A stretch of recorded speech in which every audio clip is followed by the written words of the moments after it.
Aquí en Día a Día, y ahora vamos a hablar en el living sobre la cuestión hídrica, cómo está la provincia en este sentido, y por eso invitamos a Eduardo Azueta, que es coordinador del Consejo Provincial de Aguas, Corufa, y además también está en la parte de desarrollo territorial de la Secretaría de la Producción de la provincia. Muchas gracias por venir. No, un placer, Evangelina, visitarlos. Bueno, cuéntenos un poco cómo está trabajando este consejo. Bien, el Consejo es un ámbito bastante interesante de gestión de la provincia porque tiene una parte que es resolutiva, que está integrado por las entidades de la producción, por la mesa de enlace, los colegios profesionales y diversas áreas técnicas de la administración provincial vinculadas a la cuestión hídrica, y luego una parte administrativa que se encarga de llevar a la práctica las decisiones que se van tomando allí. La verdad que trabajando mucho, es un área bastante interesante, porque la cuestión hídrica en Entre Ríos ha sido una cuestión que ha entrado en la agenda y ha salido continuamente, nunca ha logrado tener una permanencia en la agenda de la gestión pública provincial, y la verdad es que es una cuestión muy destacable. El gobernador lo planteó en esos términos cuando asumió en el año 2016, a fines de 2015, y creo que con mucho acierto, porque si uno se pregunta cuáles son los diferenciales de competitividad, es decir, qué es lo que hace que Entre Ríos sea una provincia con muchísimo futuro, y uno se plantea la cuestión geopolítica, digamos, dónde está ubicado Entre Ríos, ahí Cono Sur, Santiago de Chile, Sao Paulo, Buenos Aires, y ahí como que en el centro está Entre Ríos, tiene una buena organización demográfica, tiene buenos recursos naturales y en especial tiene excelentes calidades y excelentes cantidades de agua. Entonces la pregunta es cómo poner en valor este diferencial que supone esa característica. Y bueno, así que tomando funciones en el Corufa, hay que destacar que el Corufa estuvo cerrado un tiempo, el gobernador lo puso en funciones, lo dotó de un equipo técnico. Comenzamos primero a resolver la agenda administrativa que estaba retrasada, y seguidamente empezamos a tomar una lógica más bien de gestión, no burocrática, digamos, de un escritorio que se encargaba de autorizar o no autorizar obras privadas, a un ámbito de gestión en donde nosotros promovemos poner en valor el recurso hídrico y el territorio provincial. Claro. A través de diversas intervenciones, como es la conformación de consorcios de cuenca. Tenemos ahí una obra pendiente muy interesante en el arroyo Cle. Es una obra que tiene impacto sobre 90.000 hectáreas de la mejor calidad que tiene Entre Ríos y diría el mundo, porque la cuenca del Cle es de las mejores tierras del mundo. Es una obra que tiene un nivel de repago muy rápido, tiene un nivel de repago de 2 años. Es decir, que hemos trabajado en la conformación de un consorcio para promover la obra, incluso con aportes privados, digamos. Entonces, digamos, estamos hablando de intervenciones de gestión que no significan grandes desembolsos para el presupuesto provincial, pero que pueden tener muchísima implicancia en el desarrollo entrerriano, ¿no? Como su nombre lo indica, la provincia está Entre Ríos y es importante, sobre todo, el aprovechamiento del recurso. ¿De qué manera o cuáles son los puntos, los ejes que ustedes están encarando para realizar ese aprovechamiento? Bien, conceptualmente, Evangelina, Entre Ríos tiene 7.300 cursos de agua superficiales. Para que uno tenga una idea de qué significa esto, el costo del riego, que es lo que hace poner en valor el agua en términos de producción, está dado fundamentalmente por elevar el agua del subsuelo a la superficie. Digamos, elevar una columna de agua cuesta energía y eso supone encarecer la producción. Bueno, nosotros tenemos 7.300 cursos de agua superficiales. Eso nos da una ventaja inmensa a la hora de promover el riego, que el riego potencia la producción enormemente, digamos. Entonces, además, tenemos que destacar que tenemos en una gran parte del territorio provincial enormes calidades de agua subterránea, estamos arriba del acuífero. Por supuesto que es un activo ambiental que hay que cuidar con mucha atención. Y entre las políticas que estamos llevando a cabo es promover el uso especial del agua. Primeramente, el riego, como te comentaba. Estamos interviniendo en una obra pública provincial muy interesante que lleva adelante el Ministerio de Planeamiento, que es una obra pública de riego, que es el consorcio de regantes de Villa Rosario, que va a suponer colocarle el agua en la superficie a 2.000, en las puertas de sus campos a 100 productores, a unas 2.000 hectáreas de producción intensiva cítrica, que va a suponer la posibilidad de pasar de un modelo de producción de 400 plantas por hectárea a un modelo de producción de 1.200 plantas por hectárea, que le va a permitir mantener competitividad internacional con un commodity como el cítrico, con mucha mejor calidad de agua de la que tienen en la zona, digamos, proveyendo el agua desde el lago, ¿no? Esa es una obra muy interesante que se hizo con financiamiento BID. Se está trabajando a destajo para ultimar detalles, ya ha comenzado a funcionar, y en este caso el Consejo de Aguas de lo que se encarga es de colaborar armando el consorcio de cuencas y promoviendo una administración por parte de los productores de todo el sistema de riego de modo racional y sostenible, ¿no? Luego, otras políticas que hemos desarrollado, digamos, cuando uno piensa en agua es innumerable la cantidad de políticas, porque las oportunidades que genera el agua son inmensas. Ahora venimos de un proyecto de microturbinas sobre la base de un desarrollo científico de un grupo de UTN muy interesante, que toma un modelo de turbinas para ríos de llanuras y lo presenta como una solución para el vecino costero, para el camping, para la casa turística, para ciudades o juntas de gobierno costeras también, y también nos lleva a querer pensarlo a este desarrollo en términos de generación mayorista, digamos, algo que queremos ver en qué medida podemos aprovechar, digamos, el caudal de agua que tiene el río Paraná, que estamos hablando de 16.000 metros cúbicos, de un modo razonable y sobre todo sostenible, porque hay que decirlo, esto sería un aprovechamiento de microturbinas sin represas, sin obras civiles, sin afectar el medio ambiente, en fin, muy interesante. ¿Y de qué manera trabajarían estas microturbinas?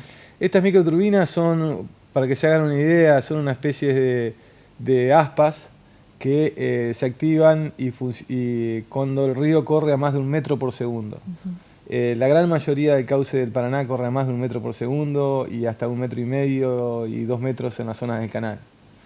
Y por otro lado, ese movimiento que toman las aspas y turbinas al girar alimenta un transformador que convierte en energía eléctrica y luego eso alimenta un sistema que puede ser un sistema hogareño. La verdad que es muy interesante el proyecto, esto es de muy bajo costo. Yo el otro día hablaba con un conocido que tiene un terreno en la isla acá enfrente y me dice, ¿yo lo puedo poner? Claro que sí.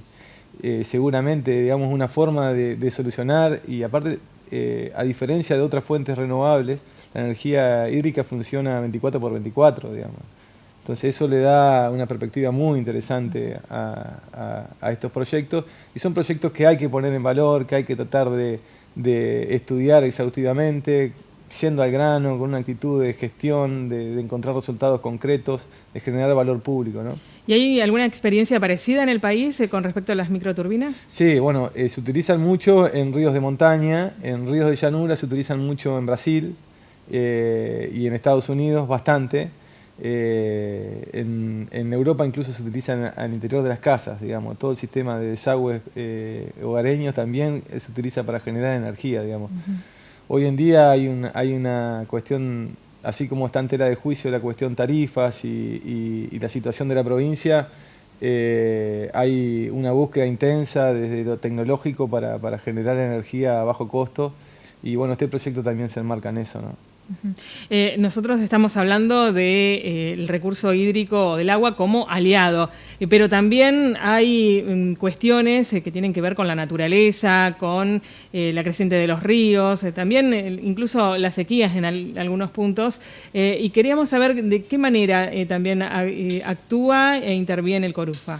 Una muy buena pregunta. CORUFA, dentro de sus líneas estratégicas, digamos, la gran mayoría de los esfuerzos de gestión que nosotros estamos haciendo lo estamos enfocando en la zona del Taica. La zona del Taica es el 18% del territorio provincial y está en una situación que hay que reconocerla como de colapso hídrico. ¿Qué significa esto? Que llegada una gran inundación, es muy probable que vastas zonas del delta tarden hasta 9 meses en ver retiradas las aguas de esa zona. Y esto, imagínense lo que significa para un productor y para muchísima gente que vive trabajando en ese medio ambiente. Entonces, bueno, una de las políticas que tenemos en torno a Delta es trabajar en lo que tiene que ser regularizaciones de obras, es decir, allá ha habido un proceso que no podemos desconocer de ausencia del Estado bastante marcado, han habido muchísimos terraplenes durante décadas, esto viene de la década del 60 hasta prácticamente la actualidad. Nosotros recién tenemos una ley de aguas en el año 99, de modo que durante 40 años cada uno podía hacer lo que quería hacer. Estaba el Código Rural que decía que no se podían cortar arroyos, pero en realidad cada uno hacía lo que quería. Y bueno, entonces durante todo este tiempo primó una lógica individual, digamos, una lógica individual donde uno intentaba maximizar su área de explotación y no había una mirada colectiva. Y el recurso hídrico demanda una mirada colectiva porque el agua continuamente busca, necesita salir, digamos, el agua es parte de un sistema hídrico. Entonces eso amerita una mirada territorial de cómo va a funcionar este sistema. Podemos intervenirlo, pero tenemos que tener certezas de que esa intervención no tiene que afectar el conjunto del sistema. Entonces estamos poniendo mucho esfuerzo en el Delta, estamos armando un gran consorcio de cuenca departamental para que toda la conflictividad hídrica del Delta se dirima en esa instancia. Por otro lado, estamos intimando a muchísimos productores que tienen obras realizadas no solamente sin haber informado al Estado entrerriano, sino además cortando cauces y generando problemas, afectando a otros vecinos. Lo estamos intimando a realizar obras paliativas. Hemos logrado un acuerdo en un caso que fue muy interesante, que fue el caso de Pedro Pou. Pedro Pou fue un político y empresario de nivel nacional que invirtió en Entre Ríos con muy buena intención. La vocación de él era ganarle al Paraná Pavón, y de alguna manera lo logró porque construyó un terraplén de unos 16, 18 kilómetros, de mucha altura además. Pero claro, generó enormes afectaciones en todos los vecinos de la cuenca. Bueno, estamos trabajando con los herederos de Pedro Pou, los hemos intimado a presentar un plan paliativo. El plan paliativo ha sido presentado. En parte lo hemos aceptado la reapertura de un cauce importante de la zona, que es el cauce del Viraguay, que eso le ha resuelto, diría, el 70% geográfico del problema. Nos queda un 30%, nos queda resolver el problema a la familia Berizo y a otros vecinos que lindan con el lado oeste del terraplén, pero estamos trabajando en esa línea. Tenemos también una propuesta de obra que todavía no ha sido aceptada porque esos vecinos, para aceptar esa propuesta, necesitan fundamentos técnicos, y esos fundamentos técnicos hay que generarlos. Entonces estamos trabajando en esa línea para poder cerrar ese conflicto. Ese conflicto fue, te diría, paradigmático en términos negativos, porque a partir de ahí, si un caso tan conocido incumplía y tan abiertamente, básicamente eso generó que todos podían incumplir, y a partir de ahí se desorganizó la cuestión hídrica provincial. De hecho, hay un gran conflicto todavía que persiste en la zona de Victoria, sobre todo con Rosario, donde también muchos productores realizan modificaciones en los cursos de aguas con terraplenes, y es algo que también está pendiente para resolver. Sí, seguramente. Nosotros estamos tratando de poner en funcionamiento un sistema que es muy interesante, que tiene por base la idea de que el Delta es un gran valle de inundación, que cuando crece el Paraná, cuando crece el Uruguay, cuando crece el Gualeguay, o cuando hay subestadas, digamos, hay muchas variables de inundación dentro del Delta, ese valle de inundación se ocupa. ¿Bien? Entonces, quien hace una obra de defensa, lo que hace es ocupar el espacio físico que ocuparía el agua en situaciones de inundación. Claro. ¿Y qué hace? Reduce la inundabilidad de su predio, pero aumenta la inundabilidad de los otros predios.